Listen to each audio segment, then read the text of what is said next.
as God vir jou is, wie kan teen jou wees? Dit is wat ek vir julle vandag wil kom opdag mee. As God vir jou is, wie kan teen jou wees? Nou weer terug.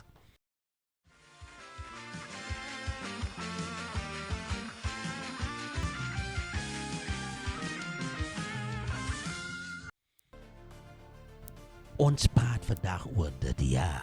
As God vir jou is, wie kan teen jou wees? Ja, soms is ons worry wie kan teen ons is en wie gaan ons doodmaak, wie gaan ons seer maak, wie gaan ons vir wie moet ons weghardloop, maar vandag wil ek God man remind en sê, as God vir jou is, nou die is 'n keuse wat die Bybel basies sê. Die Bybel gee 'n keuse vanaf God, en hy sê, as God vir jou is, dit beteken ons moet verstaan dat God is nie vir almal nie. Ja, almal is sy kinders, as word noem, maar God is nie vir almal nie. Because soos ek en jy, wat mense like en nie like nie, is dit dieselfde met die Here. Because hy het ons in sy likeness gemaak. So hy kies in van die dag vir wie hy wil wees, sien nie. So nie almal is God Gods gunsgenote nie. Almal is God se geheisen, ja. En hy is lief vir almal. Hoe wat ek wil sê. Almal is nie God se gunsgenote nie. Nie almal nie. Because baie mense is nie opreg van hart nie. En dit is iets wat God nie verby kyk nie. Because hy draai om sy eie kinders wat hy gemaak het, moet soos hy wees. Wat 'n pa wil nie hê dat sy kind soos hy wees nie. Vat dit van jou kinders af, vat dit van jou hy wil hê jou kind moet ook dit leer wat hy gaan verstaan het in die lewe.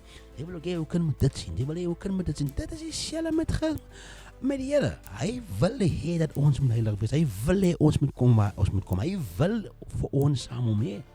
Ek gaan vir u vorentoe verduidelik die wonderlike nuus wat Christus regtig kom doen het en wat hy regtig waar is. Iemand wat nie moes hy gewees het, because the Bible says the begotten. God gave his only begotten son. Hy is powerful, jy gaan sien hoe lief God vir ons is. Maar hy is die punt die ek wil vir julle vandag sê. Julle moet verstaan dat as God vir jou is, wie kan teen jou wees? Dit is wat ek vandag wil verduidelik.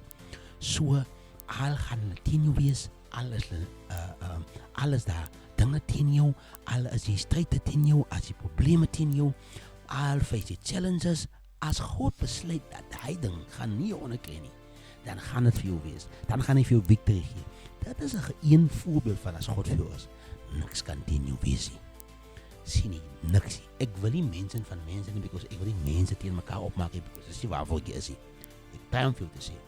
Maar ever jy jou bevind in 'n situasie wat by jou gemaklik is, as God vir jou lief is en hy like van jou, en hy's opreg in jou, hy vind favor in hom, dan gaan hy vir jou wees, deur die stryd, deur die probleme, deur alles wat jy face. Moenie daai vergeet nie, en ek hoop ek het julle bemoedig.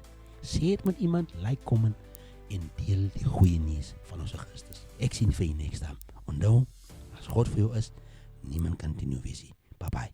Love you. See you. Bye bye.